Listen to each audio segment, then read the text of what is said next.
Jerry started walking on the street. Everybody looked at him like it was strange. He started crying, cause he just remembered that one day people just making hurt, making play I do.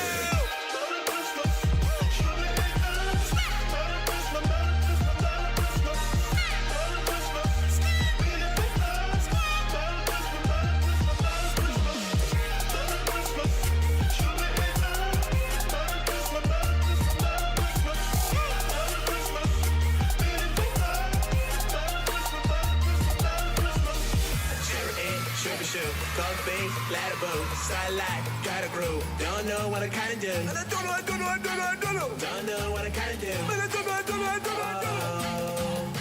I protect my culture. Jerry love the hipster. People don't validate. See I'm down on everything. One call them mom and dad. Say daddy, welcome back. Jerry just like Lil Ming. It's kind of dream, baby, change the life.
Ladies and gentlemen, happy holidays and welcome to the Block Sauce, your weekly web show that serves up the juiciest discussions in the world of Web3 and gaming culture.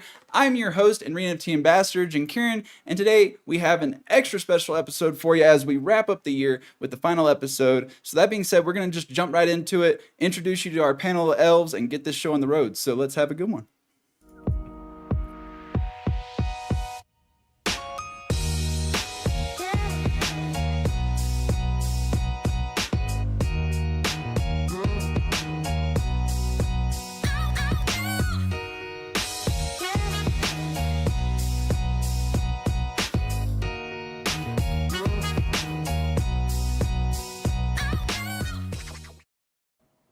Ho, ho, ho! Hey there, sauce enthusiasts! Welcome back to another episode of the Block Sauce. I'm thrilled to introduce our panel. You already know Graslow. You already know Jorge, which the names are all wrong on the thing because that's the one thing I forgot to update. So right now, we also have Icy, aka Mikkel. So let's fix the names. But while I'm fixing names, how is everybody doing? I'm going to give Icy a proper intro here in a second, but let's hear from Graslow and Jorge first.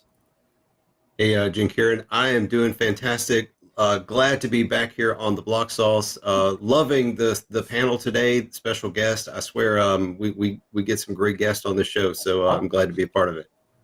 What up, everybody? It is, the 21st. It's Thursday. Is it today the final one before the new year or no? It is. Yo, From what Rod put out, it is. So I guess we're not having a show next week, but I'm fine with that. I need a break. That means I am bringing the fire today. I am getting real saucy, and that's why they brought Icy to cool me down. Go for it, Icy. That's the intro, man. All right. Yeah, we got Icy. For those not familiar with it, big name in the space, big gamer, always showing up, hosting tournaments. Yes, you are. Shut up. Go ahead and tell us what you're working on, what you're currently doing. Because I heard rumors that you got picked up for a project. Is that true?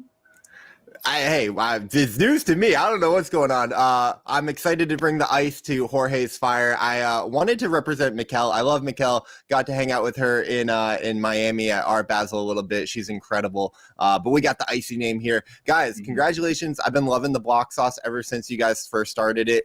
You guys been doing an incredible job. The last episode that you had with Mikkel and Gaspode, you guys all looked like movie stars. So can you somehow make me look like a movie star here? That's what I'm here for. That's up to Rod. He's our producer. He'll make you look good. Don't worry. Okay. Shout out Rod. Rod's great. Guys, I worked with ReNFT. That you guys actually sponsored the award show that I hosted last year, and I worked with Rod very closely. I should be wearing my ReNFT hat today. I'm sorry, Nick. My apologies. Wow, Oops. you have a hat? I do. Hell no. I'm still waiting on my merch. I'm just saying. Let me tell you something. This production right now is closed until I get that shipping label that I'm getting merch. All right. Well, we have a pretty fantastic lineup of topics, in my opinion. So obviously last week we did touch on the EA Games Store, removing a lot of the Web3 games because they got slapped with an AO only rating from the ESRB. I'm still of the opinion, but my opinion last week was that the ESRB needs to make a new category and kind of change their categorization system to accommodate Web3 games, because I don't think it's necessarily fair that they always end up under AO, even if they may not be an adult game just because of the technology. But we have seen this week they reverse course. Epic is like, look, we're going to make an exception specifically for Web3 games that get an AO rating due to the technology. So they're bringing these games back, which is fantastic, but it doesn't solve the large scale issue of distribution. There is still a lot of territories with restrictions on AO games. So until we find a way to pull them out from the AO umbrella in the ESRB, I think we're still kind of facing a little bit of an uphill battle in certain areas.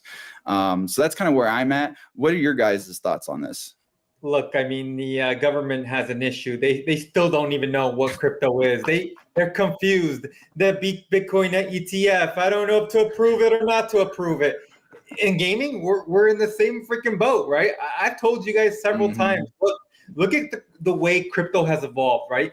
Banks hated it. Banks were like, it's a scam, blah, blah, blah, blah. Now, every single bank has a freaking crypto trading desk. Every single one. Now you look at gaming. All these Epic, Steam, oh my God, this is going to be bad, blah, blah, blah, blah. And now what's happening? Well, maybe we should adopt it. We just don't know how to, but, we'll make exceptions. This is so bullish. Like, again, they don't know how to navigate, but they know they want to navigate. They know they don't want to block it. They know they want to approve it. They just don't know how, right? That's the issue, right? But at least they're saying, okay, let's do this case-by-case basis. I don't care if you give me a rated R rating. I don't really care. As long as I know I'm getting approved, I could work from being a rated R to a rated E with other games that are out there in the blockchain space that are building really cool shit. So to me, it's a bullish sign. And Yeah. real quick, if you guys are watching on Twitter, make sure you guys jump on our YouTube where you can drop a comment and actually join the conversation. So, yeah, throwing that out there. Go, Grislow. Yeah, props to Tim Sweeney over at Epic. I think this was a boss move. Like, we were all kind of concerned with just where this could head if we're cutting off the one like large distribution channel that we had available to us, and the ESRB was just going to jump in and say no. I think that Epic kind of saved the day there. You're absolutely right. There's still work to be done. We need to continue to make our case and point out the value that blockchain adds to games, and maybe help differentiate where that adults only kind of line is drawn, but where it's not so blanket. But yeah, I think props to Epic. They once again have really shown that they're going to support the growth of this space. Yeah, I couldn't agree more. And to me, this is like the normal adoption curve, right? We all know the quote, like at first they ignore you, then they laugh at you, then they fight you, and then like you win, right? Props to Epic. I couldn't agree more, Graslow. They're embracing this technology. They see where the puck is going. So these are normal kind of things that need to be figured out. Someone's got to be the first person over the hill, and Epic is taking up that mantle and laying down these policies and figuring out, these terms of service and all this stuff. And it's just so bullish. It's so bullish and exciting for Web3 gaming. I'm really excited. But a lot of work to be done, but it's great to see that work being done, right? So I'm really excited for what that means for 2024. So like I said, my solution is pushing the ESRB for recategorization. I don't care if we got to label it as GameFi. Just give us something so that way these games have accessibility to audiences that may otherwise be banned from that AO category. So that's just kind of where I'm at. I do believe this is a win 110%. I just think there's more we can do for sure. One thing I'll add to that, Jim Kieran, just to emphasize that point and kind of like put a call to action there. We absolutely need to lobby, not just like governments, but also these kind of rating agencies and like have our voice heard in a real organized way. And, everybody hates lobbyists, but, they serve an important purpose. So I'm bullish on like crypto associations. We've got a big blockchain association that's recently been making news with Elizabeth Warren in Congress. But we also have the Blockchain Game Alliance. There's a number of other groups. These groups do important work. So, get involved where you can. A lot of times they're, organizations where you can participate in the governance and actually make your voice heard, or at a minimum, just contribute some money to help go towards those causes.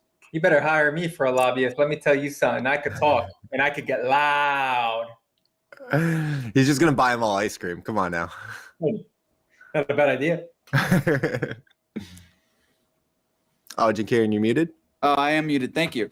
I figured that one was going to be kind of short. So did anybody have anything else to add, or does that pretty much wrap that one up? I just want to highlight how fast the turnaround was, right? And like under a week, they rectified the situation, clarified. Like that was the most remarkable thing to me, is like, oh, this happened and they responded so quick. That means that they're paying attention. That means that they care. And that means that they see, where this is going to be going. So kudos. They to see them opportunity. Again. Yeah, and shout out to Gods Unchained, right? Like, let's give them credit, right? Yeah. These guys are almost OG, right? Like in the space. So like, shout out to what they're doing. I mean, they don't get enough recognition or light. They have an insane user base. I think it's over 500,000, right? That is wild, right? For the Web3 space. We talk about users all the time, right? That is impressive. And so I got to give them a shout out as well. I agree with all that. Epic, big W in my opinion for Web3, 110%. Obviously, they've been covering their own butts with the Web3 labeling as well. So they're definitely forward thinking. They're trying to make sure that they can support us without necessarily getting themselves in trouble. Love to see it. We do have a comment from Mr. Console. Let's not forget Elixir also have a super slick update.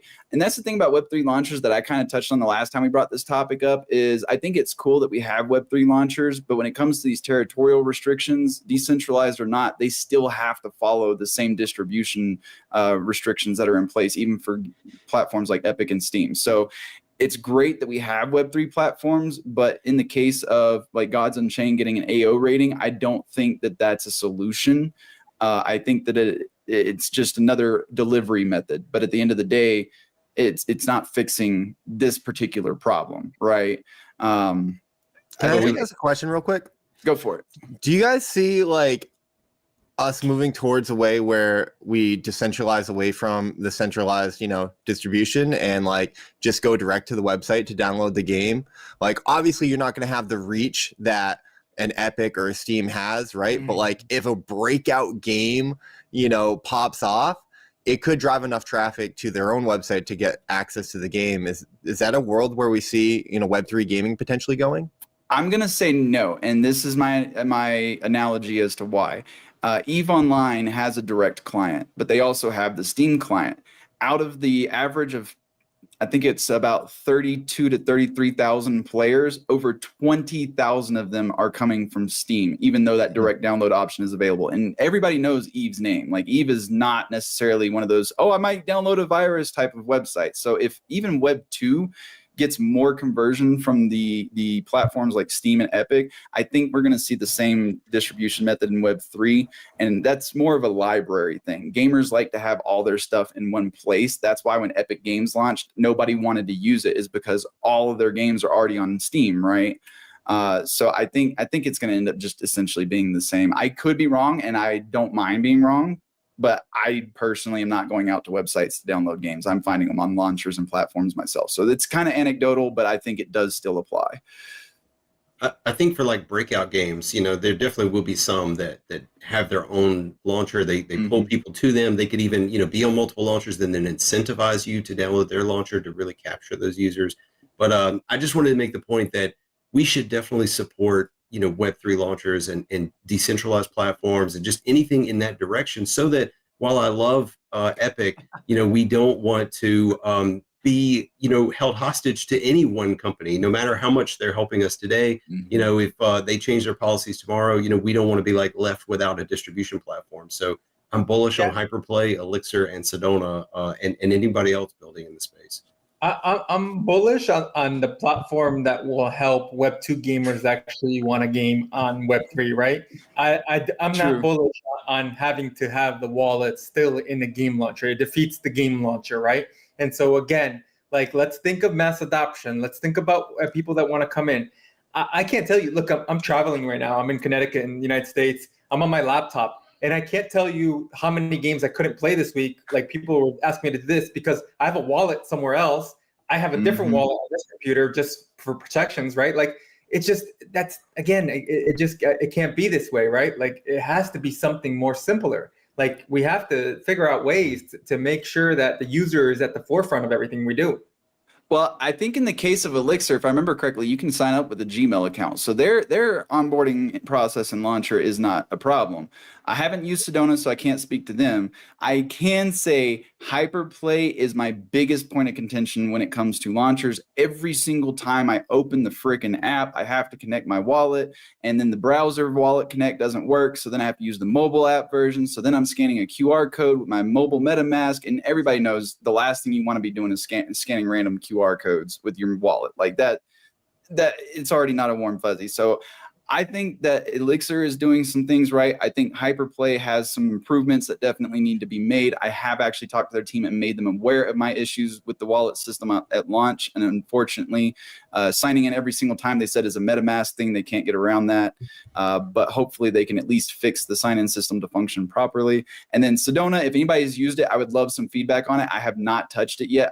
I've talked to Mikhail so many times and I need to download it, but it's like all the games I play are already on the other launchers. Why do I want to download another launcher, right? Well, it's your one-stop shop, right? The Sedona is the custodial wallet that has all the wallets in one place, make it easy, understandable to Web 2 gamers that just want a game and don't care about having a million wallets, right? So what you're telling me is I need to download Sedona instead of these other ones.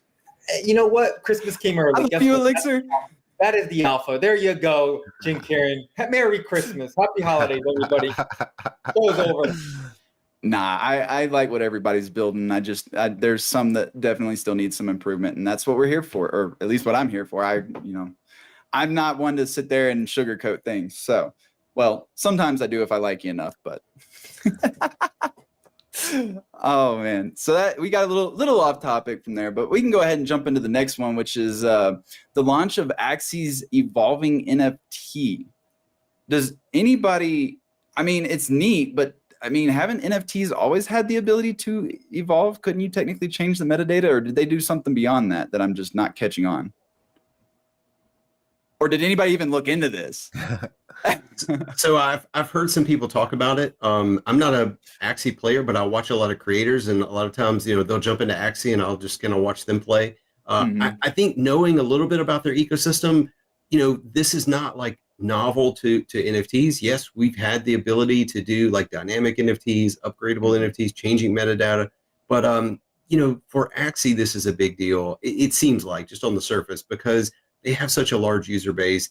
And you need these kind of announcements to get your people excited, and to get people that maybe have kind of fallen out of the game a bit to come back and have something new to try and new to do. And it's iteration. You can see how it works, see how people like it. I think that it has a kind of sync component to it. So I think that they're reducing the rarity of certain NFTs, which can be good for their economy. But I don't know. I mean, Axie still has a strong user base, despite what a lot of people think about it. So I'm bullish on them continuing to try new things. Yeah, I think it's understanding what actually is happening, right? We talk about dynamic NFTs and NFTs being able to update their metadata, but we've never been able to see it actually happen, right? Is there a game right now that actually can, at second by second, while you're playing the game, be able to do that? We haven't seen that, right? I don't really know. And if there is, great, I would love to hear it.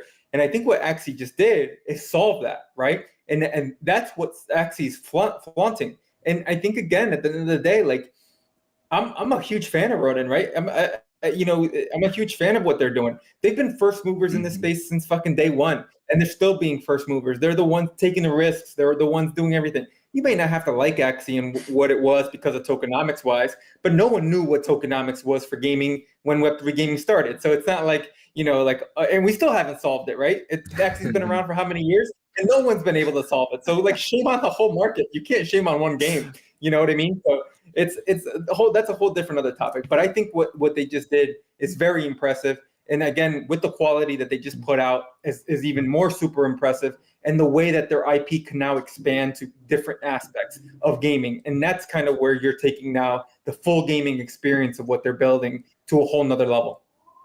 Yeah, I really agree with that. The gamified panel yesterday kind of tore it apart from many different aspects, and a lot of really good points were made. I kind of come down on the fact, kind of what Jorge said, like the community's really happy. The gamers are playing with it. It is a progression of their IP. I mean, who doesn't love evolving Pokemon? Like that was the coolest part. I think it was like a little bit of marketing for them to say like, we're the first people to do dynamic NFTs. It's like, no, you weren't. That's where I was hung up. I was like, I thought we've already done this before. Yeah. But like, I do think it's a really great step for the Axie Infinity IP, their community, their gamers, the little Axies themselves, right? As well as what Jorge said, Ronin. Like, Axie has continued to build and ship. They've been consistent. They've been here through the ups and the downs, and there's some credit that is deserved there. So I love to see the progress. I like to see the update, right? They're not like, oh, hey, we got a new collection, we're minting out this. It's like no, like it's a fun gameplay mechanic. Hopefully it's deflationary. I don't buy too much into that because I've like been in, to Jorge's point, we still have a lot of syncs and tokenomics to figure out. But like, it's something that it's easy to understand, and it's a fun game aspect. So it doesn't bother me, like Exactly. Go ahead, little Axie. No, I agree with everything that's been said so far. Like I said, the only thing is I was like, I thought we've seen this before. But other than that, like, I think this is a good thing. As you said, it's giving players a reason to come back, try the new system. I haven't checked their market, but I'm assuming that that's probably also boosting their economy and getting things moving again. So the only thing about it, go ahead, Jorge.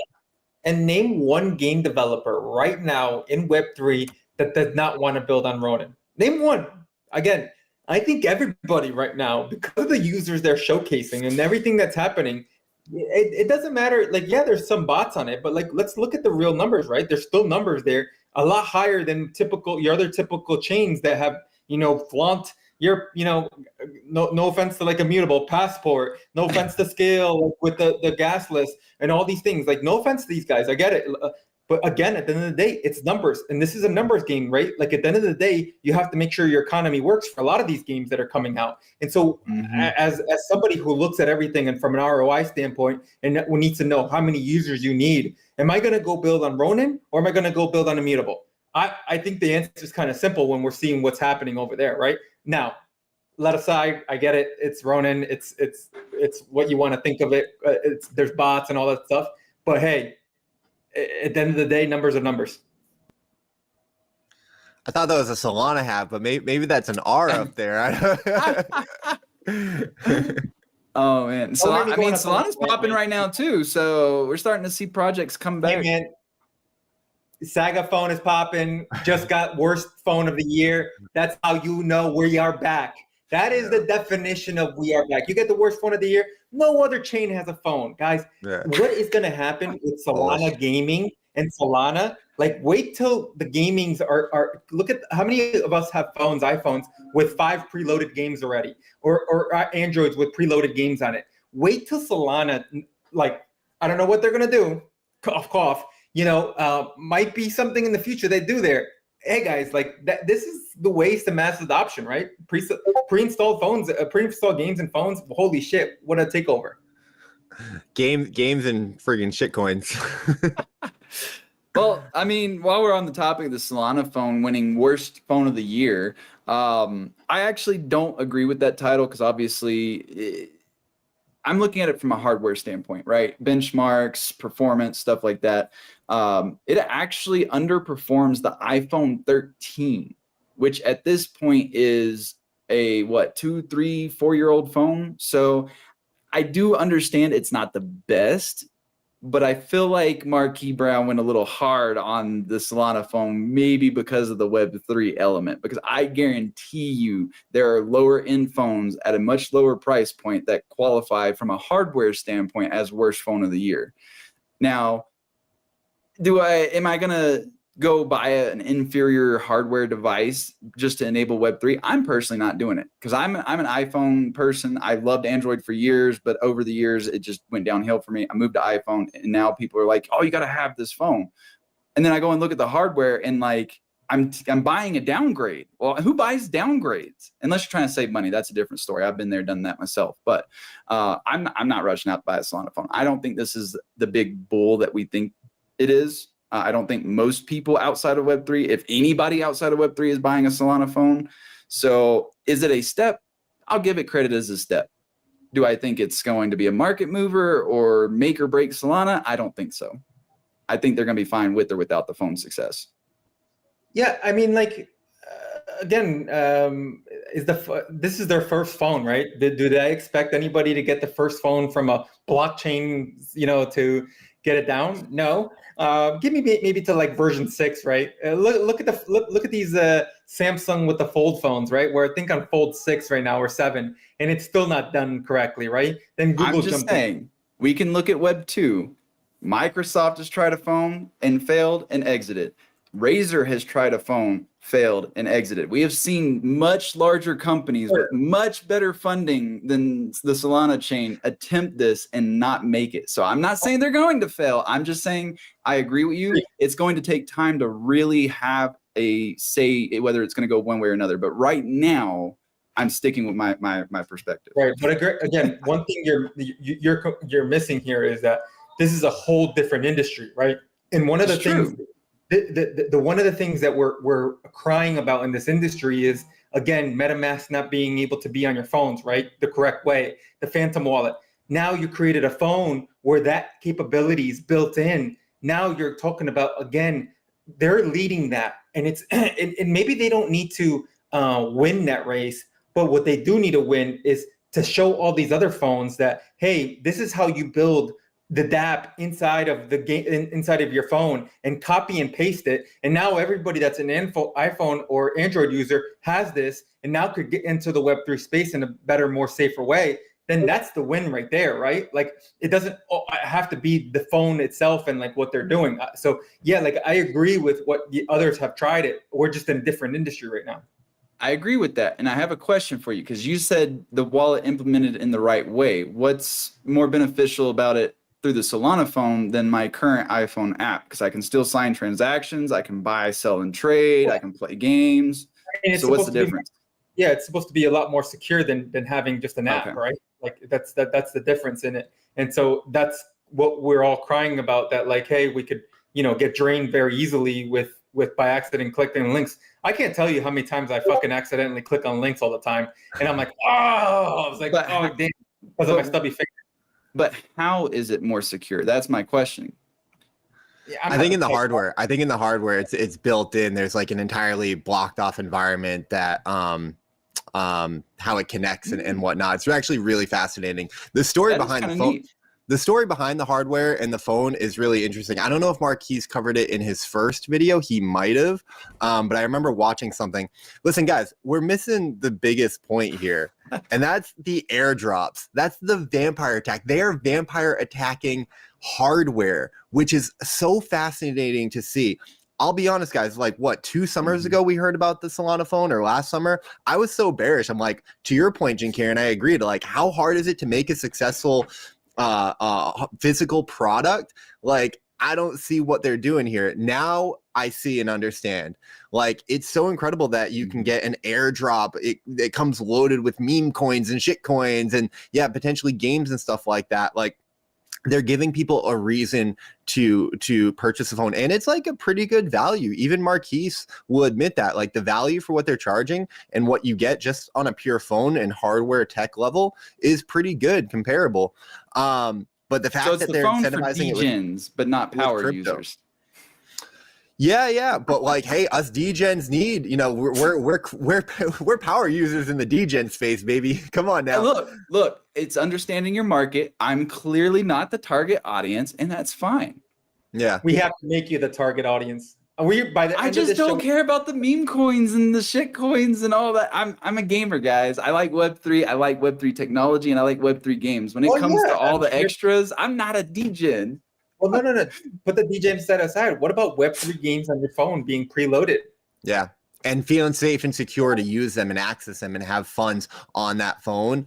Listen, Jorge's already Mr. 2 phones over here. I think we're going to move towards 3 phones. To your point, Karen, it's V1. It might not be for you, but what does crypto love? We love 2.0, baby. So Saga Phone 2.0, I think they might have something. I will concede there 110%.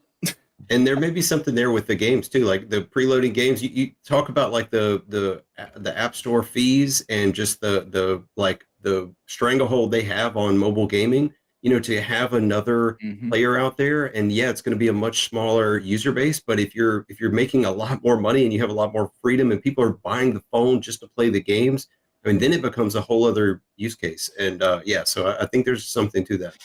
Well, see, I would agree with the market and stuff, the marketplaces and everything in the iOS world.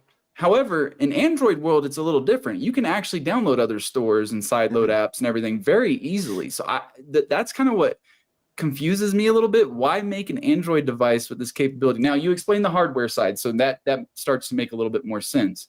But I don't see this as like the golden chalice, so to speak, when it comes to mobile and Web3.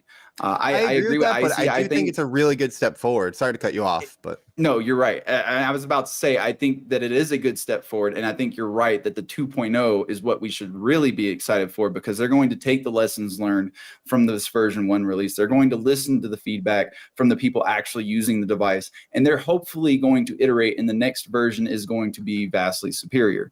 And that happens with every phone maker ever. Nobody launched with top-end hardware right off the bat. Even Apple's very earliest devices, if you compared it to hardware at the time, wasn't necessarily top end unless you spent crazy amounts of money on the top tier phone.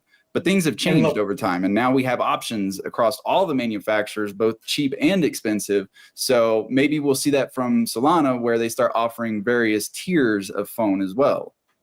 and let me tell you something. I'd love to be in that Solana headquarters right now, whoever's on product development, because that version 2 of the phone that was probably coming out probably at the end of the year just got pushed to like probably next month because of all the hype. Because if you release it, you know everybody's going to buy it, right? Because look what just happened. Holy shit, I missed the meta the first time. I'm not missing the meta this time around. Pre-order that phone right now as soon as it goes. So like, you know, you have to play into those kind of meta, especially with a company like that. So There's also another aspect, again, like for crypto to have real world utility, we're going to have to be able to use this stuff in the physical world. And again, this is a great step into that hardware aspect. And I just want to shout out Easy Eats Bodega. I think he wrote a really good thread on this. He's a little bit of a Solana maxi, but there's actually a mobile network, cellular network that you get incentivized to use through like their mobile token on the Solana phone. So like this is another way that like this stuff is being incorporated and utility is being used. So I think like, you know, he makes like 20 or 50 bucks a month just off of like using these networks. So again, that's kind of neat. So to me, this is like, and I think so much work to be done in Web3. There's a lot that we have to figure out: regulation, tech, hardware, integration, UI, UX, and all that. But these are just shots on gold, in my opinion. And like, you know, really interesting like test beds for how this stuff is going to work. And, you know, we talk about like the tokenization of everything, right? Everything's going to be tokenized, and, you know, yeah, tokenize my mobile network, baby. Let's go. All right. So real quick, just so I can plan out the rest of this show, does anybody have a hard stop at 1 o'clock? I'm good. Okay. So I got a little story. Uh-oh. God dang it, God. Jorge. It's always Jorge. It's always the guys that have two phones, you know? What's that? Okay. Well, I do have a story that I want to read. It's a Christmas story. Before we end the show today, it is a little bit long because it's basically the night before Christmas, but I made a Web3 edition. So we will read that before we end the show. But if nobody has a hard stop, we'll go ahead and continue on with the topics. The next one could get a little spicy, at least for me. Graslow got to hear a mouthful from me yesterday on it. So we'll see if I have the same energy today. The Overworld Mint. So they did mint out, which is great. Not without its issues, however. For those that may not be aware, there were a lot of failed transactions. The whitelist was over allocated, yada, yada. So I'm not going to bring the other space into it. We're going to have our own opinions here, right? So I do not think that this was smooth. I appreciate the response and the timely response at that from Jeremy. He absolutely handled this like a champ, it feels like. But there's some red flags here to me. First off, it was stated they weren't over allocating. They clearly did, by no small margin either. I think the last number I saw was over 50% over allocation. So there's red flag number one. Red flag number two is after the mint, and I haven't seen anybody really talking about this. There were some Discord screenshots and conversations with Jeremy that were starting to spread around where they had actually committed X amount of whitelists to certain communities and then turned around and took those back after winners had already been announced. Meaning they had to go back to their communities and be like, sorry, guys, we have to cut back the whitelist. We know you put in the work. We know you grinded for it, but we can't give it to you. That's another red flag to me. So the whole situation, I feel like this was all avoidable, whether it be a communication error internally, externally. I don't know where it may have happened. I also understand things change with time, because when they announced that the over allocation wasn't going to happen, that was like, what, 8 months ago, something like that. I get things change, but when they change, you should probably also make that known and announce it to people so they can stay in the loop of what's going on, right? So I feel like there's definitely some improvements that could be had here. Also, no gameplay, no trailer, no footage, no product for the end user. And the first thing after the mint that I saw was them talking about tokens coming at the beginning of the next year with no gameplay again. And I'm like, I don't know, guys. This doesn't sit well with me. And again, this is nothing on Jeremy or his character. I've heard nothing but positive things about this guy. But from the project perspective and me looking on the outside in as a consumer, to me, there's a lot of red flags I don't really see people talking about. So Sure. I'll just say, I'm glad. go ahead, Jorge. Am I on a delay or no? I think my internet's a Very little, small, like, sloppy, very small. But okay. I'll give you my lowdown on this. Remember, I'm a commercial investment banker. I've been working in finance 6 years. When I identify corporate greed, I identify corporate greed. I don't know this guy, Jeremy, phenomenal guy. I've heard great stories. This is the most playbook from politics and corporate greed I've ever seen in my life. You go around, you make friends with everybody, you promise them everything they want to hear, they become friends of you, they cheer you on, you get to the main stage, you win the stage, you start realizing all these promises you made, you can't really fulfill anymore, so you start cutting them out, but you still sell the ones that you already sold, financial gains. And at the end of the day, financial gains will outweigh any of the FUD that you will ever have. And so again, story playbook. I mean, like, people are not really reading into it. And then you fail the mints and all this stuff. And what do? You put out another fucking tweet out saying, you guys are going to win something. You regain all of a sudden the people that you cut off by offering them more. This is politics, guys. Have you guys not watched like politics in America? This is the playbook. This is like, everybody does this. This guy's doing it in gaming, and everybody's like, oh, this guy is like the greatest guy in the world. And there's no product there. There's nothing there. Like, holy shit, like, guys, like, again, I tell you guys because I come from this industry, but like, no one wants to say it out. I'll tell you guys exactly how it is. I'm here. This is the block sauce. We're getting spicy. I told you I was going to come with the heat. That's the heat that I got for you today. Hang on, real quick. I have to say, Jorge, out of all the people that I expected to defend this project, because you defend a lot of things, I was not expecting that from you. So this actually caught me off guard. Well, sometimes you just gotta say how it is, right? Like, again, congrats to all the guys that won, right? But this is just a playbook that we've seen so many times in politics and corporate greed. Like, we know how this works. So, like, it's nothing new. It's just that people don't see it because the financial gains. Again, that free mint that they did originally, right? Like, everybody's up like 7 ETH or something like that. It's something wild, right? So do you think I'm going to FUD something like that? Hell no. My financial gains are there.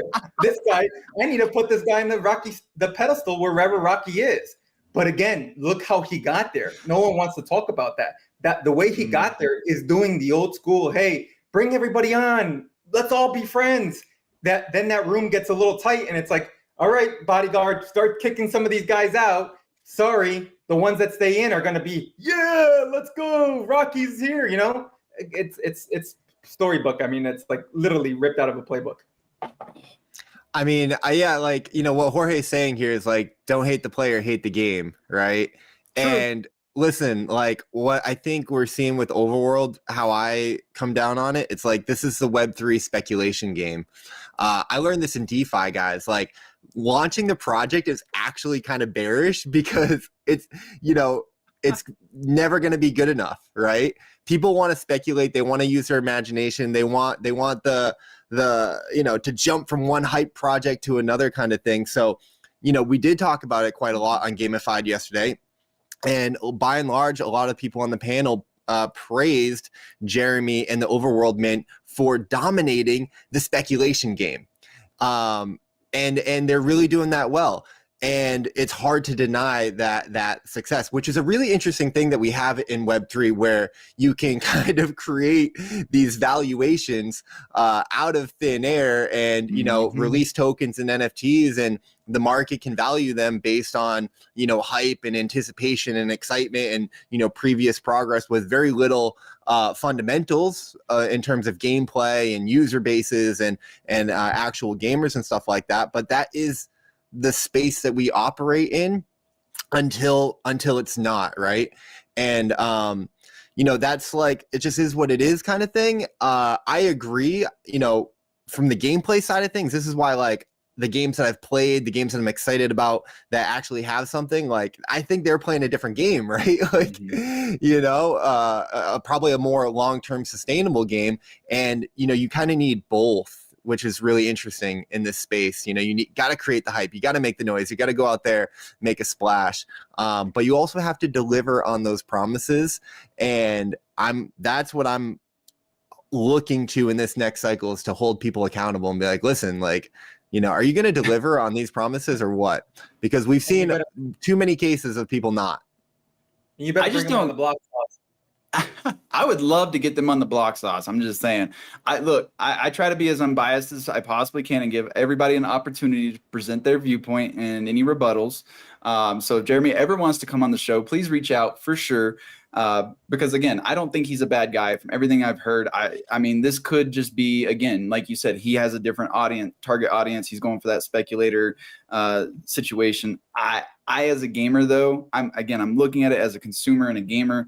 There's no product, there's no game for me to play. They got a token coming in a few months, again, with no actual use to my knowledge, aside from maybe something to do with their NFTs. I want a game. If I'm going to spend, I want something to spend and use. I don't want to just buy it, like buy air, and then maybe I get to use it later. I don't know.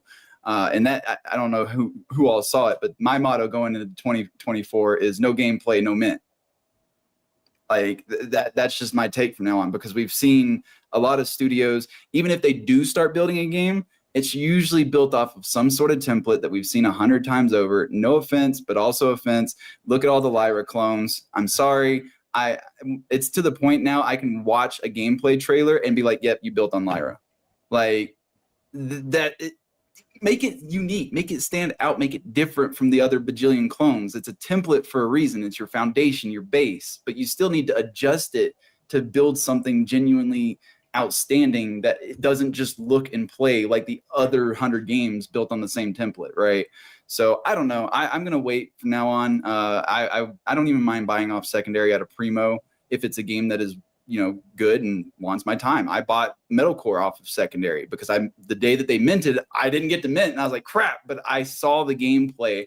I knew it was mech oriented. I love mechs. Knew I'd play it. Immediately went to OpenSea and grabbed something.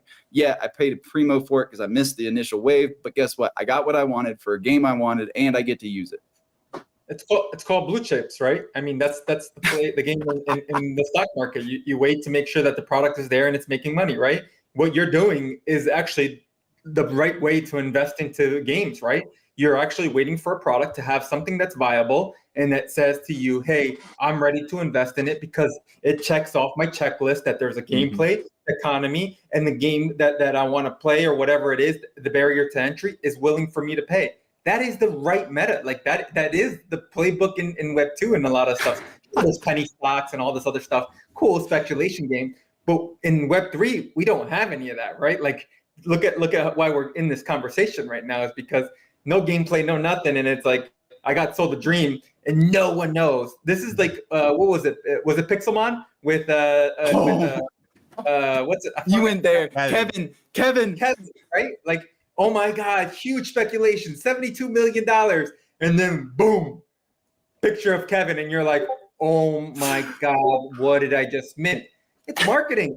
I shit the overworld team. Let me tell you, son, I would love if that Mark, whoever the CMO is, reach out to me because I would pay serious cash to have a one-on-one session just to learn from you because that was genius, like whatever you guys did. There's been a lot of great takes, so I don't think I could really add on much to what you guys have said. But Icy said, at some point they have to deliver, and that's what he's excited about. I'll say that I totally agree, but that's going to be the worst enemy of a lot of these big name companies that we've seen nothing from so far, and I think they know it. They know that once they release gameplay, once they release an actual playable game, they can never live up to the hype that they've built, and that's going to be a problem that they're going to have to try to figure out how to solve. I think a lot of game studios are really struggling with that. Do we lean into the speculators and sell them, on this game of hot potato where they're trading these assets at this, unrealistic valuation, or do we actually build a great product and appeal to real gamers?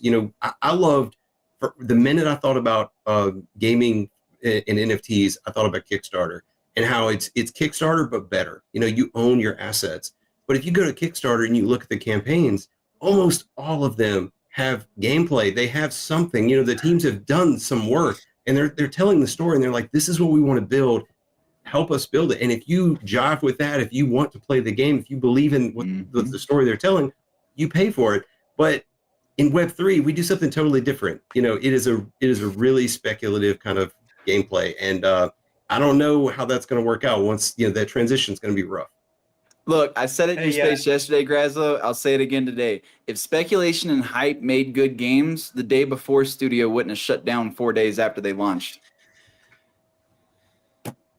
Just saying, they had years of hype and speculation. The game launched, did not live up to the hype, and pulled from Steam, can't buy it, refunds going out, studio shuttered, done.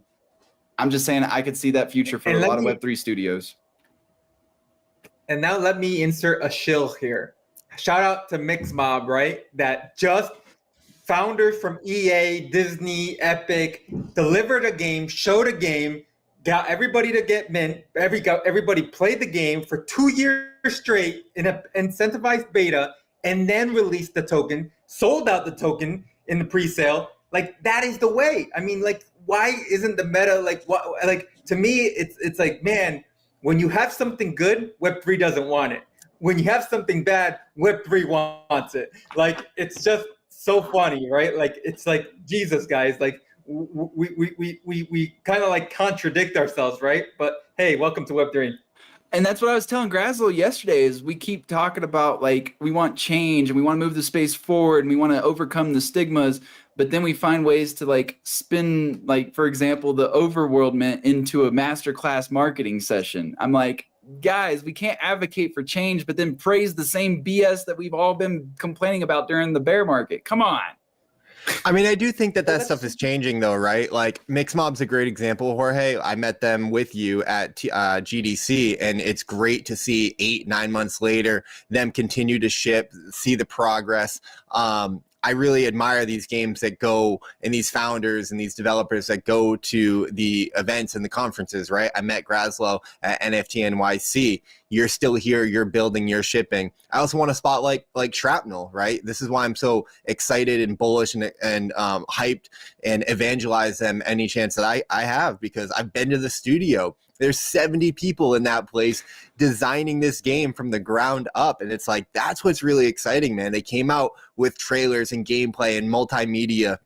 They have their comic books. Like, these are the games that really excite me, that I think have a real shot at gaining 10, 20, 100,000 users, potentially 1 million users, and going to develop a vibrant gaming ecosystem that hopefully is well balanced with their token and with their assets, and where people can continue to win and have great experiences. And, there's not too many of those studios, in my opinion, in Web3, but there's more than there were last year, and there's more that are coming. So, like, we say it all the time, it's so cliche, but we're so incredibly early to the space that, but we've seen a lot of like forward progress, and that's what excites me and keeps me here, in spite of all of the, the return to the speculation and the hype and all that stuff, One thought I want to throw out real quick is when Shrapnel and Parallel and these games start bringing these mass adoption, they start bringing these players in mass, and they start looking at Web3 and they're not scared of it anymore. They're actually getting hyped about NFTs. Do you think they're going to go buy NFTs for games that they see no gameplay, they see nothing about the game themselves? I mean, they're going to buy NFTs for games that they want to play, that they want to participate in. Just throwing that thought out there. Yeah, I mean, that's super fair, right? But like, again, you have to compartmentalize the speculation, degen, crypto side of things, and then like us gaming purists who just want to play games and like are excited about how this technology can be integrated into the actual game to create new experiences. Because like, we still talk about Yuga all the time, right? Like, Yuga's created multi-billion-dollar valuation, and they've got this runway to go do all this stuff. And like, it seems to me that that's the direction that Overworld is going, right? Let's like make as much money as we can, get as much runway to like actually be able to build and, create value for these assets and whatnot. So, what's the right answer? Like, I don't know, you gotta pay the bills at some point too, so Like I try to keep them separate in my minds and just like, take it for what it is. Awesome. And I'm not saying At the that. end of the day, like Sorry, I'm just Jorge. going to say I'm not saying that that what Overworld did was a bad business decision. I think that you're right. They raised a ton of money, so let's see what they do with it. I'm just thinking, like, if you're the investor side, you really are playing a game of hot potato to be buying assets for a game that you know nothing about, and holding that for a long period of time, where you're saying, this is worth 2 ETH or 5 ETH or whatever the price is, and you're expecting exit liquidity to be gamers, and you have no game. Like, that's the thought I'm having, is just that it like a mixed mob or something like that. You can see where that can grow from. It's just hard to see where something grows from when you can't even see where it's at now.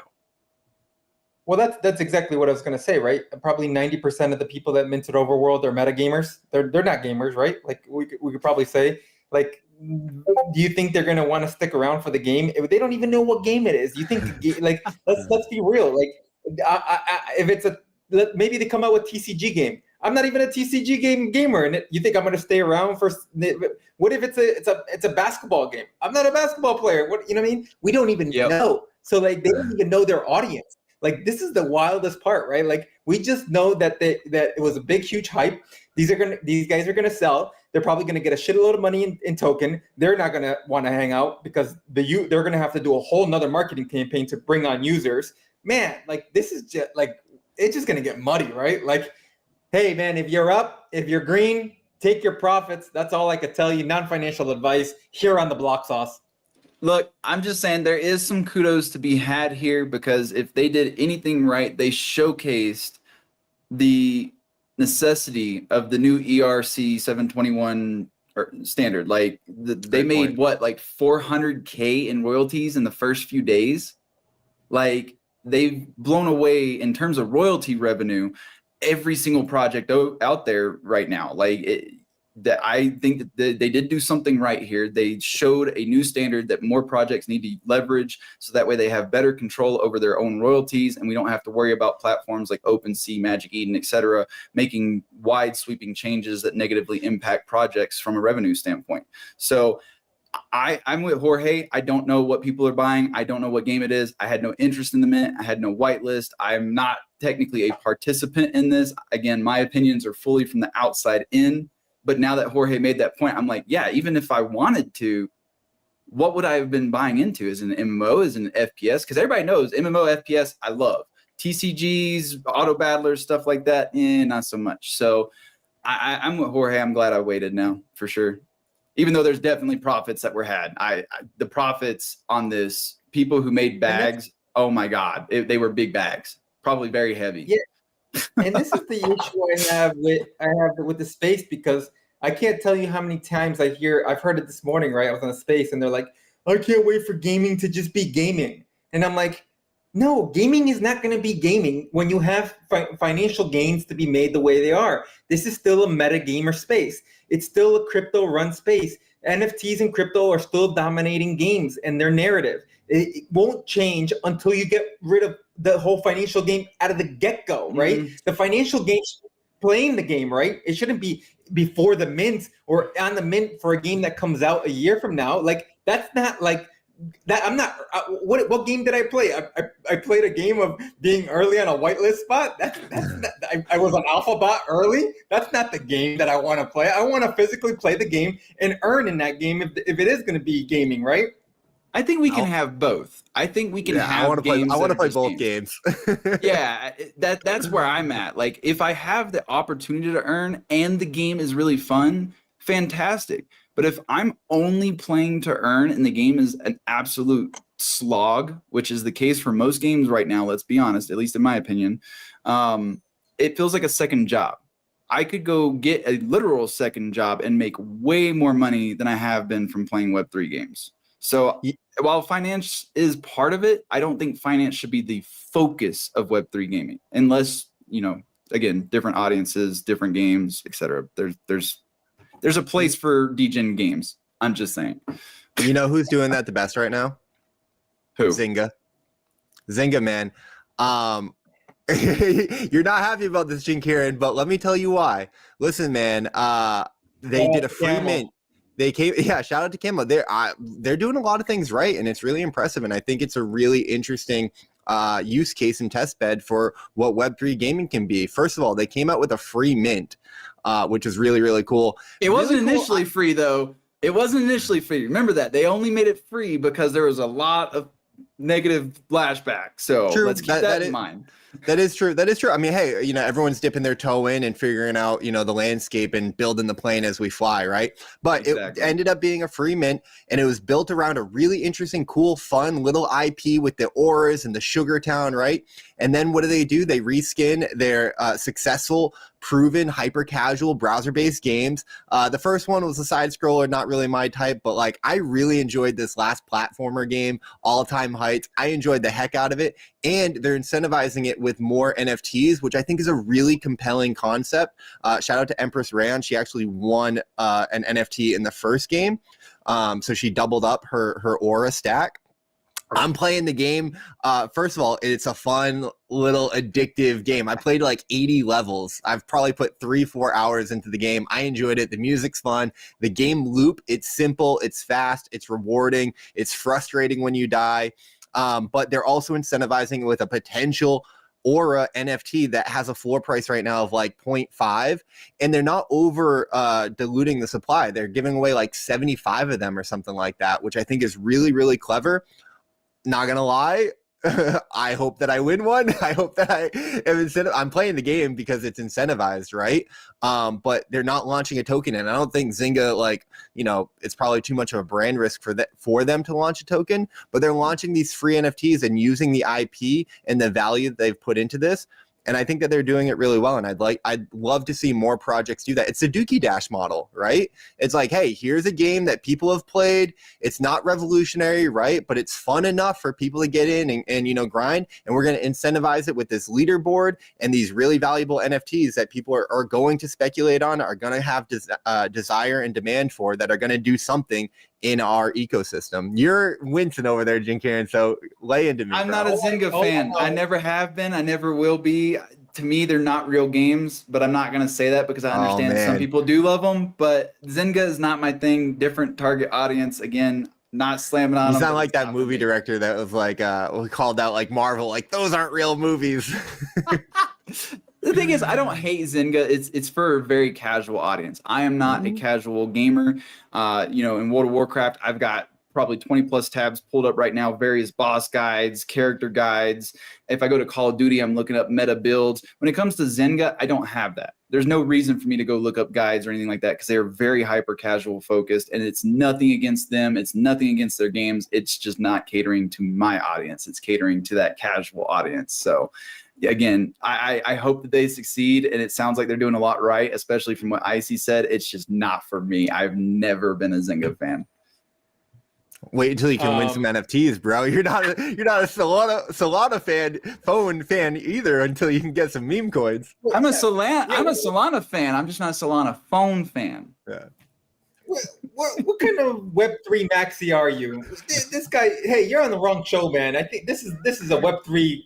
They brought me in because I'm not a Web3 maxi. I love the tech, and I believe that there is a place for it in the future. I don't believe it's the future. So that's why I feel like I have a bit more grounded, I want to say takes, but I'm going to say grounded bias, because I will admit everybody's biased to some form or fashion, and I'm not anti-NFT, anti-Web3. I just want to see it done correctly and not necessarily at the detriment of consumers, which we have seen a lot of projects do, but there's a lot doing it right. And in fact, Icy, when you mentioned Shrapnel, I started thinking about their process and thinking through how they went through the mint, the token introduction, and now we're getting gameplay. I can look at them and actually feel a little bullish for Overworld, depending, again, what type of game they're putting out, because it's kind of the same format. Now, I don't agree with the format, but I have seen Shrapnel building. I like what I've seen from everybody. People who have played it have nothing but good things to say. What? Yeah, I was thinking they had a trailer out, right? Who? Yeah, Shrapnel had a trailer. Yeah. And game well, and game sessions. That initial trailer, though, I didn't mint. No, no, no. I'm holding because I won one for free, but I didn't mint because the initial trailer was no bueno. They got tore apart in the comments for how bad it was. You knew what the game was going to be. Like, exactly. We knew it was going to be an FPS. That much we knew. I want to know one game trailer in Web3 that hasn't been torn apart. Fucking Web3 people are the most ruthless people in the world. They're experts. I mean, That's a good point.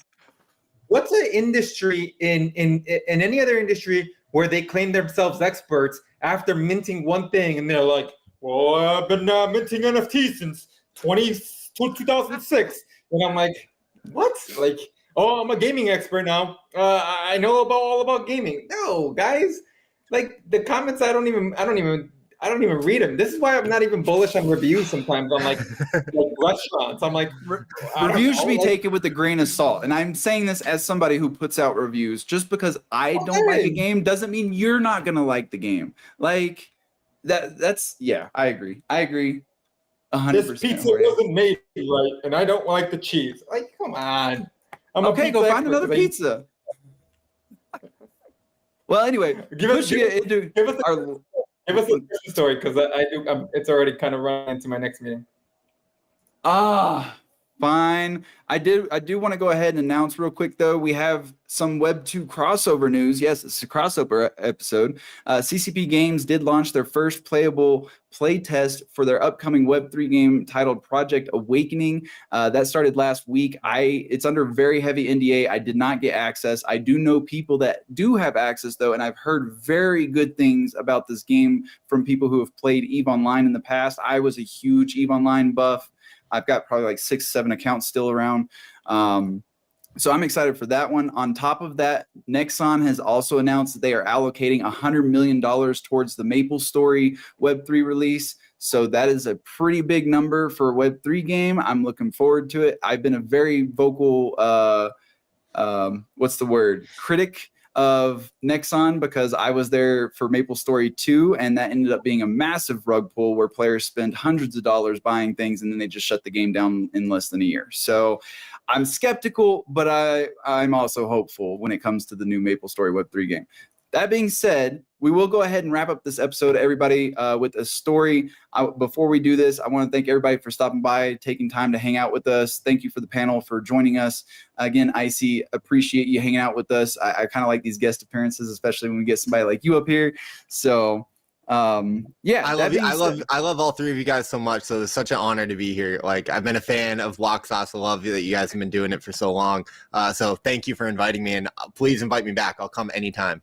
100%. We got to get you back up here. Before we go, and before I start this story, does anybody have any closing thoughts they wanted to throw out there?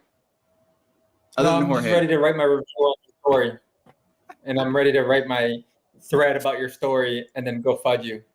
Okay. Well, before we get this story going, I got to try something. So I have this neat little voice software, and I want to make sure it works. So let's see if it works.